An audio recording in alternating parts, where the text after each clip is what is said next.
so here's where we left off.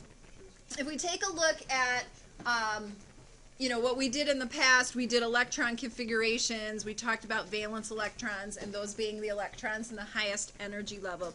And what we need to do now is, electron configurations are one way to show electrons, but another way to kind of give you even a little bit more information about where the electrons are located inside the atom are orbital diagrams. So orbital diagrams are what you read about in your book, and probably many of you learned in your past, where you have the little arrows that illustrate some of the information from the quantum numbers, which is spin. So let's take a look at cobalt to start with. Cobalt is number 27. I'm going to write out, in fact, did we do cobalt before? Yes, we did, so I'm using the same example. I'm just going to rewrite the electron configuration so it's on my screen so we can stare at it for a moment. You have it in your notes already. So it's 1s2, 2s2, 2p6, 3s2, 3p6, 4s2, 3d7. And it's 3d7 because it's atomic number 27 for that. All right, I want to first give you this principle, the Aufbau Principle. It is Aufbau. And the Aufbau Principle basically says that electrons fill orbitals in order of increasing energy. Now, it makes it sound like we start with an atom that has no electrons and we literally put them in order of increasing energy, which is not true. The electrons are just there. But this is sort of a guiding principle for us for orbital diagrams. So with orbital diagrams, what we do is we represent each orbital, not just each sublevel, but each orbital by, sometimes they're shown as a box. I'm going to show mine as a line. So for example, I'm going to show my 1s orbital as a line. 2s, there are 3 2p orbitals, so I'm going to have 3 lines. Then 3s, there's only 1 orbital in s. 3p, there's 3 different, remember those orientations, they look like the infinity sign and things like that. Then we go to 4s up here, so there's a 4s. And then 3d, how many 3d orbitals are there? 5. So 1, 2, 3, 4, 5, those are my 3ds. Within an orbital diagram, then, we add electrons in there, and of course, don't forget that, I don't know why I cannot change pens. There we go. That the little superscript here tells us how many electrons are in each one. So I'm going to use 2 arrows, and if you recall, I said those quantum numbers, one of the pieces of information they gave was the spin of the electron. The fact that as the electrons move, one is spinning one way, like you could think of it as clockwise and the other counterclockwise. So I'm going to put, because within an orbital they have to have different spins, I'm going to go ahead and fill up my orbitals.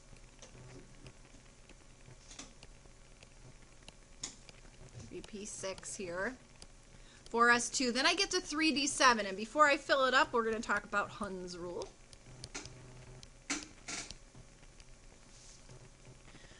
So Hund's rule basically tells us how to fill them up. So it, in just sort of ordinary English, says that you need to fill all orbitals once before you fill any twice.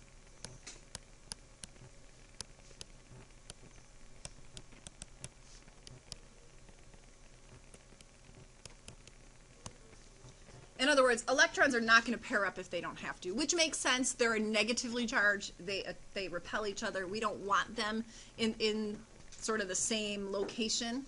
So in this case, 3d7, so I've got 7 electrons, so I'm going to put 1 in each before I fill up any twice. And so the remaining 2 then will get filled. It's sort of like if you have a lot of siblings in your family, an only limited number of bedrooms. You typically put 1 kid in each bedroom until you have another kid, and now you run out of rooms, and so now somebody's got to share. It's the same kind of idea here. And so this is the electron configuration, I'm sorry, the orbital diagram for cobalt. And what it does is it gives us some information primarily here tells us how many paired electrons there are in the orbitals, how many unpaired electrons there are. Those are some things that influence properties. So here are some properties that you should be aware of. Hello there. Let's see who we got. Oh, Matt.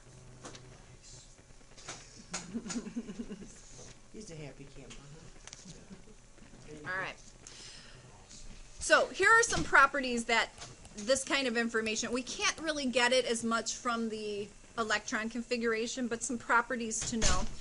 One of those the main property I'll talk about has to do with whether it's attracted or repelled by a magnetic field. So, two words, paramagnetic and diamagnetic. And paramagnetic means that it's attracted to a magnetic field. And so this is just something that they've kind of noticed. Looking, some things are attracted to a magnetic field, and things that are diamagnetic are repelled by a magnetic field.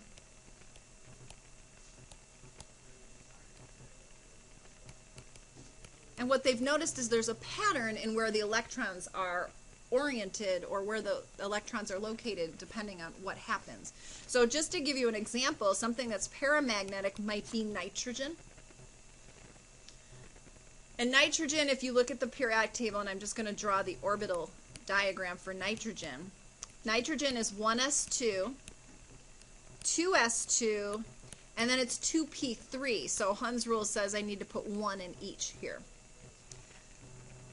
Things that are paramagnetic have many unpaired electrons found in the orbitals. The more unpaired electrons that you have, the more attracted they would tend to be to a magnetic field. We could compare that to neon. And neon is 1s2, 2s2, 2p6.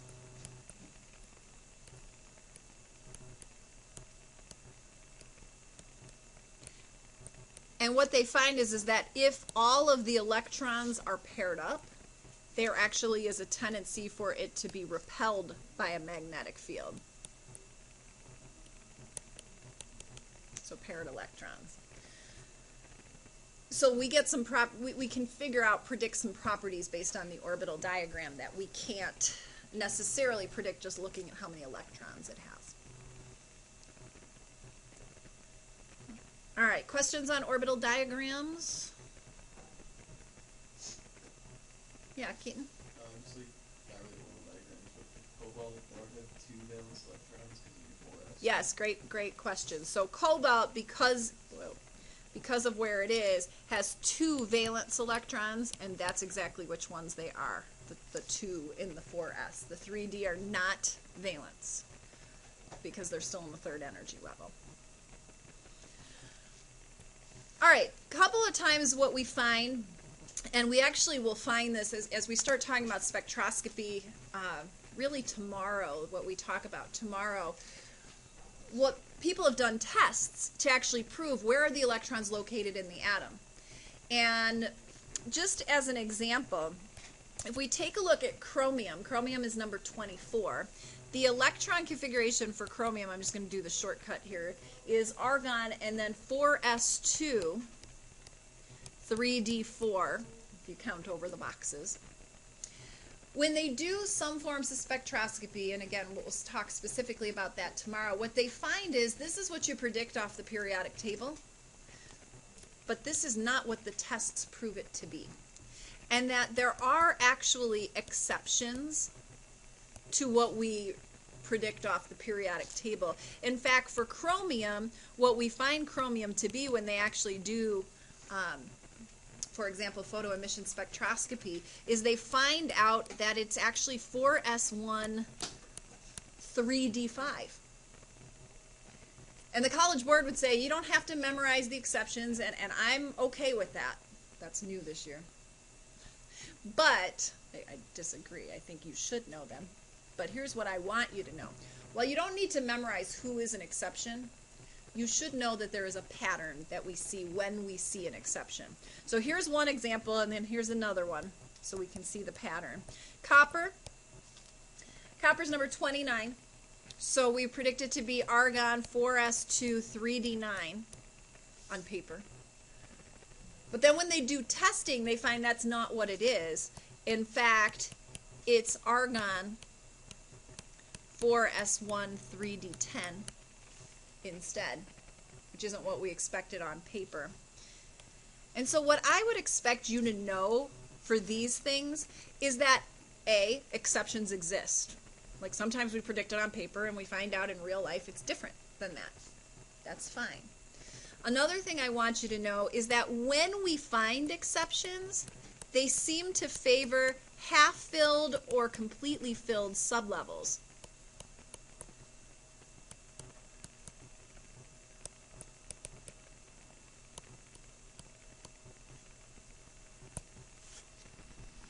That's a pattern we see. But it's not a rule to predict. It's a pattern we see in exceptions, but it's not a rule to predict.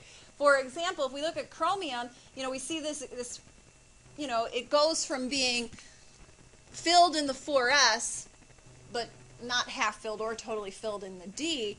And then over here, when we get to 4s1 3d5, it's half filled, half filled. Over here in copper, we end up with half filled and totally filled.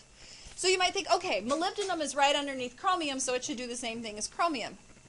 And if my memory serves me correctly, it does.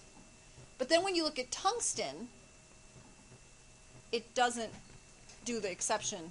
It's actually what you predict on paper. So you can't say, oh, they always move to half filled and totally filled. They don't.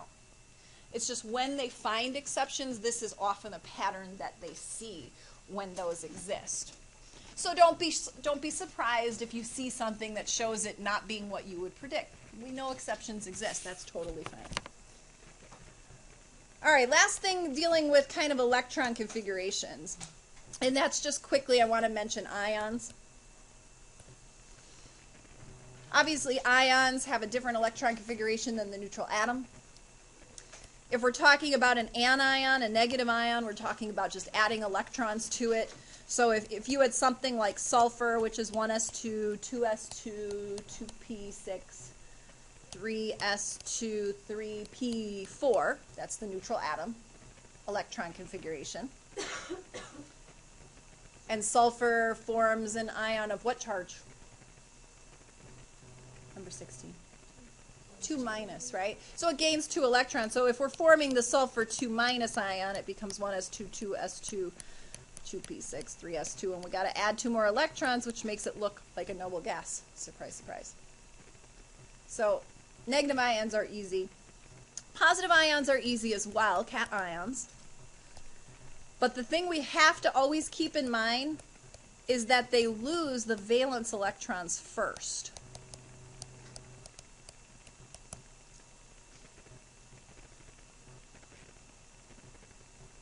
The reason that that is an important statement is if I kind of scroll back over here to, say, cobalt. Even though the Aufbau Principle says we fill these up in order of increasing energy, so 3p is more than 3s, 4s is more than 3p, 3d has a little more energy than 4s, so there's this overlap of energy levels or sublevels. When we remove electrons from cobalt, we don't remove them from the 3D. We remove them from the valence. We remove them from the 4s. So a lot of times that's not going to influence things. It's just when we end up with D and F orbitals, we've got to keep that in mind. So if we're looking at iron as an example, and iron is atomic number 26, so it's argon 4s2, 1, 2, 3, 4, 5, 6, 3d6. Iron forms 2 different ions. What are the charges on them? 2 and 3. So it could be iron 2 plus or iron 3 plus. Those are 2 possible ions it could form. If it's iron 2 plus, it's going to lose just those 2 valence electrons, the 4s2. So the electron configuration for iron 2 plus is still going to be argon we'll lose those two 4s's. It just becomes 3d6. So what's the electron configuration for iron 3 plus? Argon 3d5. So it'll still lose those two valence electrons, but it'll also have to remove one of the electrons from D to become 3 plus. But we always remove those valence electrons first. Okay. Awesome. All right, we're going to switch gears. This is a conversation we're going to start today, but we're going to finish tomorrow. We did a lab on spectroscopy. And there's a lot of things, you know, that we take for granted that they tell us. For example, oh yeah, those numbers on the periodic table are the weighted average of the ions, of the of the isotopes that exist for each atom. We just take that at face value. Okay, chlorine is 35.5, so there must be lots of chlorine 35 and less of the other stuff. But how do we know? How do they know that those isotopes exist? And so that's part of what we're going to talk about today. So we're going to start our discussion of spectroscopy.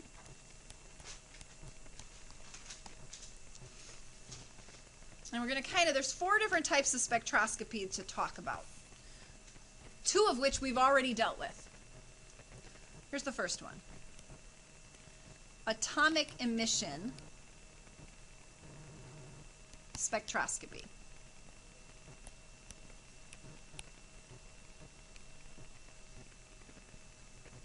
All this is really referring to are those line spectra that we looked at. Like when I had the hydrogen gas lamp out here and you guys used the spectrometers to see the lines it broke up to, you know, your version of the cut glass prism. That's what atomic emission spectroscopy is. Let's see what lines we get out of stuff. So not a lot to say. Certainly it helped Bohr quite a bit in his calculations. Second one, visible spectrophotometry.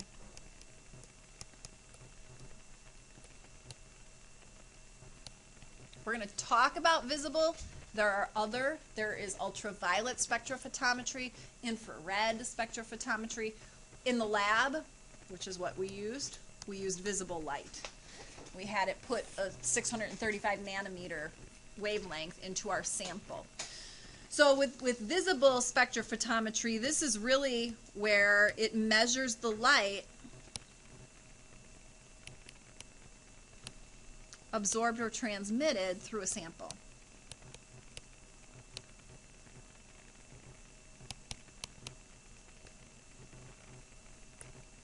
And that's what you did in the lab.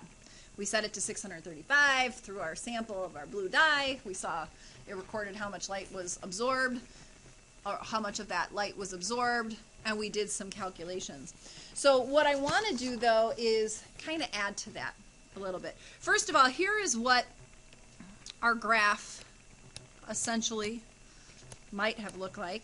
Remember, we discovered that our colorimeter that we used was really great until you got up to about 0.8. So we had these kind of points here that sort of resembled a straight line, and then they started doing this, which was not so good. And that was a fault of the colorimeter. In the paperwork it said it was great to an absorbance of 1, but we discovered they're wrong. It's great to an absorbance of about 0.8.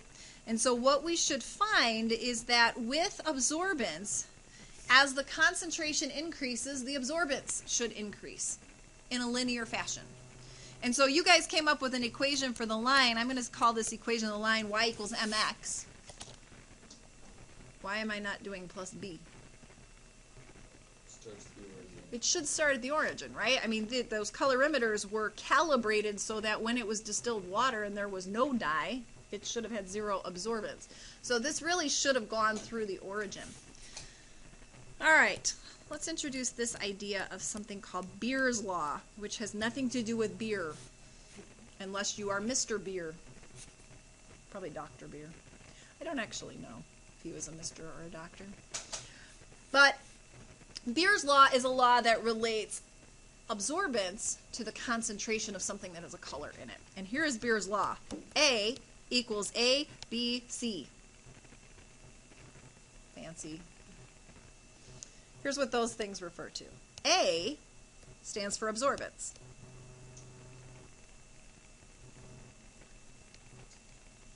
C stands for concentration.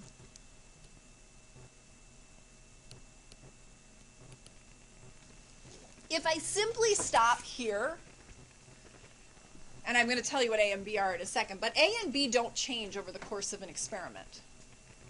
So what we see is as concentration goes up, absorbance goes up.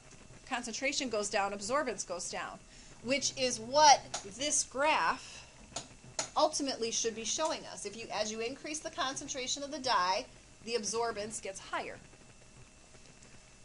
Here's what those other ones refer to. B refers to path length.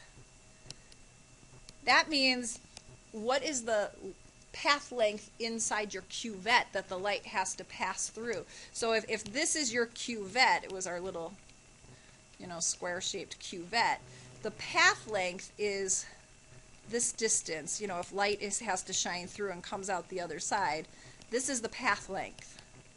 Our little cuvettes had 1 centimeter path lengths to them. And A, little a here, stands for molar absorptivity.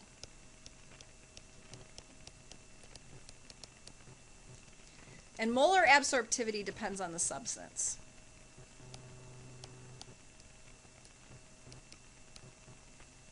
Some substances really absorb more strongly. It depends on kind of what wavelength you're passing through that. There's a lot of factors. It's sort of our catch-all factor, molar absorptivity. But in the lab itself, like I gave you the concentration of the blue dye. I said the concentration of the blue dye is this. The only reason I knew that is because of Beer's law. I just literally took the blue food coloring. That's all it was.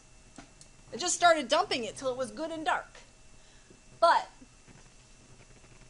I knew the path length of my cuvette. I knew what the molar absorptivity of the blue dye was. So I put it in the cuvette and I measured its absorbance, and because I knew these factors, I was able to calculate what its concentration was. So I didn't actually make it of a known concentration. I made it and then figured out what its concentration was. I worked backwards that way, and I used Beer's law to do that. It's pretty easy to figure out what the molar absorptivity is because this is the slope of your line. Right? This is X is the concentration of dye, Y is your absorbance, so M is A times B. Well, if you know your path length, you can figure out the molar absorptivity of a substance, which would be a great lab, but we don't have time to do that. Okay?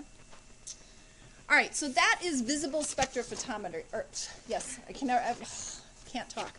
Visible spectrophotometry. All right, the only other one I'm going to bring up today then, there are 4, but we're going to only do the 3, is we're going to talk about the mass spectrometer, which you may or may not recall you read about earlier in the year, but I never talked about it. I'm putting pages 33 to 34 up there because that's where they describe it in your textbook, is on pages 33 and 34. So that might be a nice reference for you to go back to. There's a picture and they kind of describe that. Mass spectrometers are useful in finding out what kind of isotopes exist in a substance, or in some cases in a compound as well. We'll talk about an atom right now. But they use it in a lot of different things to find out information about what is in a compound that they've created. So I'm going to try to draw a picture of this. There's a pretty picture on page 33, but I want to explain it as we go. So here's what we've got. We've got this curved piece of glass. It's a tube of glass in a mass spectrometer. And at the curve of this mass spectrometer, we have a magnet. There's typically one on each side, the curved tube. And this end of the magnet is positive, and this end of the magnet is negative. And so what happens here is that you put a stream of a gas into this mass spectrometer. Now there's other places where it gets pumped out. I'm not going to draw all that in there. I'm going to get at the basics here. So let's say that we have some atomized chlorine gas, as in it's not the molecule chlorine, atoms of chlorine. The gas gets pumped in, and it actually, as soon as it gets pumped in, it gets bombarded by some high-speed electrons, which essentially are beta particles if you think about your radioactive particles. So those beta particles come in and they slam into the atoms, and what happens is that electrons get knocked off the atom. Typically one, although it could be more than one, but it's harder to knock more than one electron off because now there's more protons than electrons, and so there's a higher pull on those electrons. So what happens is this chlorine atom turns into chlorine plus. I know chlorine doesn't typically form it typically forms a negative ion, but if you knock an electron off, it will become positive. Now, chlorine gas is composed of different isotopes, or chlorine atoms are composed of different isotopes. There's chlorine 37 and there's chlorine 35. And those are the two main naturally existing isotopes of chlorine. All right, then in here we have some negatively charged plates. The reason that those are important is because now that that atom is now a positive ion, it gets attracted to those negative plates, and it sort of accelerates that in a certain direction as it gets pulled towards these plates. It starts to accelerate these atoms. Well, now it hits this area where the magnet is. And there are two atoms. One is heavier, one is lighter in this stream of gas. Here's my question to you. This positive magnet is going to cause this positive ion to get deflected around the curve. But who gets deflected more? The heavier atom or the lighter atom? Who's going to experience more deflection? Yes, it's definitely one of them. Lighter, heavier, lighter, heavier. Which one? Lighter. The lighter one can experience more deflection. The harder one, it's sort of like the speed of a molecule. When you get a big molecule moving fast, it's harder to get it, you've learned this in physics, right? It's harder to get it to change its direction than something that's lighter. Do they teach this in physics? Amy says yes. The rest of you have no clue. Awesome. I'm telling your physics teachers. All right, so here's what's going to happen then. The lighter one gets deflected more. Go back to black. So here's my chlorine 35, and here's my chlorine 37. So the chlorine 35 gets deflected more because it's lighter. Well, over at this end, there's basically the tube stops, and there's a little opening. And then over here, there's also a detector. So the way that this is situated right now, the chlorine 35 is deflected enough to go through the opening, and it'll be detected by the detector. But the chlorine 37 won't hit the opening. So what they do is they gradually change the strength of these magnets so that the chlorine 35 goes through at a certain magnet strength when it deflects enough. Then they change the strength of the magnet, and then what happens is that chlorine 37, as they change the strength of the magnet, then the chlorine 37 will get deflected more when they make these a stronger magnetic force. Then the chlorine 37 will start to get pushed more. Here's what they actually record. Based on changing the strength of those magnets, and they have calibrated the strength of those magnets to correspond to a certain AMU. Here's a graph that will be generated. It's a graph of signal intensity versus AMU. And the signal intensity, basically the higher the value of the signal intensity, refers to a greater abundance of that particular atom or ion. So let's say, let me kind of generate this graph here. So let's say this is 30, 35, 40,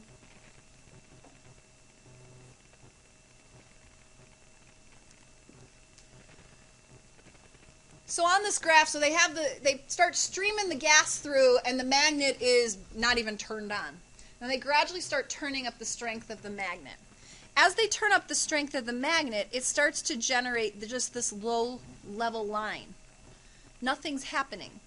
Eventually the magnet gets strong enough that in my first picture, the chlorine-35 is able to hit the detector when the magnet strength gets high enough. And suddenly, bam, it shows a peak. The height of that peak literally depends how many atoms in a given period of time are going through that hole and hitting the detector. For chlorine-35, which there's more chlorine-35s in our sample of any sample of chlorine, we get a pretty good amount of chlorine that hits. Then they continue to turn the magnet up. And so it starts to, there's nothing here, and then suddenly you hit 37, and there's another peak, and then there's nothing. And that's when they've turned the magnet up that the 37 can reach the hole. This is where they start proving the different isotopes of a sample. You know, we just take that for granted that there are different isotopes of a sample. But what this says is, hey, here's our chlorine-35, and here's our chlorine-37, and oh look, there's 2 isotopes of chlorine. And there's a lot more chlorine-35 than 37, and by mathematically interpreting the graph, they can show what that abundance is. And then when we take a weighted average of that, of course, we get 35.5 as the weighted average, because there's more 35 than 37. But that's what they look at when they are doing mass spectrometers. This is used a lot. I used it in college. They still use this a lot today in order to prove what is inside of a sample, whether it's isotopic, or sometimes they use it not to prove different isotopes exist, but different compounds exist. Because you could find out, oh, there's one compound with an atomic mass of 28 and another compound in there of 56. Oh, wait, there's 2 things in there. Oh, maybe we can figure out what those are based on what those masses are. Amy? My question was going to be is, like, how would they work with it? I know, like, forensic scientists use it to figure out what substance it is. Yeah, you hear that on, like, all those, like, CSI shows, right? And put that in the mass spec. So it depends what they're trying to figure out. I mean, sometimes they're trying to figure out, hey, you know what? We have this substance here. We don't know what it is. Let's try to find out some information about it. One of the things they can do is to get it into a mass spec and find out what is its molar mass. And so this is a way to find that information out. Certainly they would probably do other tests as well to figure that out, but it gives us a piece of information. So that's part of why it's widely used. That's a really important piece of information if you're trying to figure stuff out like that. All right, we're going to stop here then. Tomorrow we are going to talk about photoemission spectroscopy, and that is a way that they can actually confirm that the electrons are found in their given sublevels, and perhaps why we know some of those are exceptions and some of those aren't for their electron configurations. So that's what we'll be working with tomorrow.